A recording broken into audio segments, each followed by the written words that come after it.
City Hall. Big meeting yesterday. A lot of legislation went through, including movement on the rental economy, both in ride sharing and Airbnb. A compromise on ride sharing, Mays. It looks like the deal means no fingerprinting for the Uber and Lyft drivers. They're going to have to get some kind of a license. Who's the winner here? I think that what you see, the winner here is going to be ultimately Uber and the ride-sharing economy. I think that what you'll also see is that we're also going to see the demise of the actual fingerprint test. Mark Brown did a great story in the Sun-Times today, but they're going to revisit this fingerprinting ID, and if the Uber drivers do not have to submit to it, then most of the city services or most of the people that have opportunities in the city to do that will probably not in 6 months be doing fingerprinting as well. Uber and Lyft threatened to leave if they didn't get their way. Did that threat work? Oh, I think absolutely it did. I think we look at millennials, they love this app.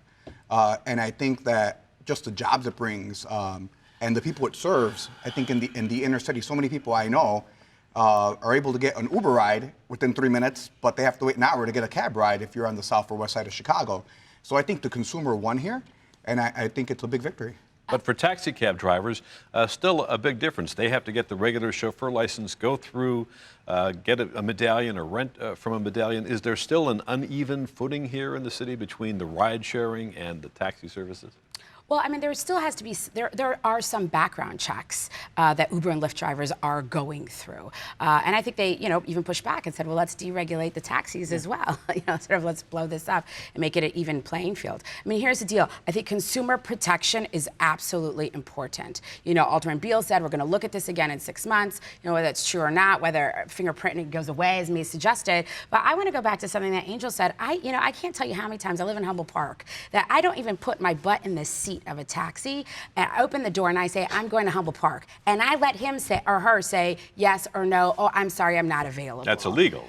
That's absolutely illegal. But here's the thing, Chris, I have a lot of things to do, and that's probably 150th on my list before I can report them. So at the end of the day, when I think about compromise, what's important to consumers, the fact that my parents or grandparents who are elderly on the west side of Chicago, that I could call reliable transportation from them and get them to a place of safety is more important to me. The other part of the rental economy that the City Council dealt with was Airbnb, renting out one's home or apartment.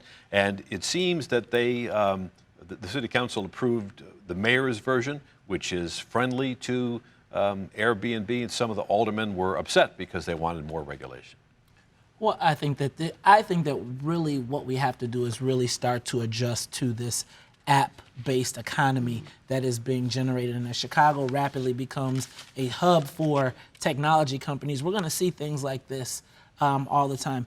What I find disingenuous about kind of all these things is that the lower level, we're having the low-level debates of, hey, we're providing cabs and services in these underrepresented neighborhoods that haven't been able to have these services. But we never ask the question at the top level of, well, where do these same communities participate at the economic level of this? And so I think that as we talk about these app-based economies, I think that Airbnb and all these guys are great. But how do we capture that and make it a benefit to the city? The mayor got his way. There was a lot of talk earlier in the year that the City Council was going to be independent and that they were going to rise up. But it looks like the rubber stamp is back. Well, we haven't seen an independent city council since before Daley. So I think it's more of the same.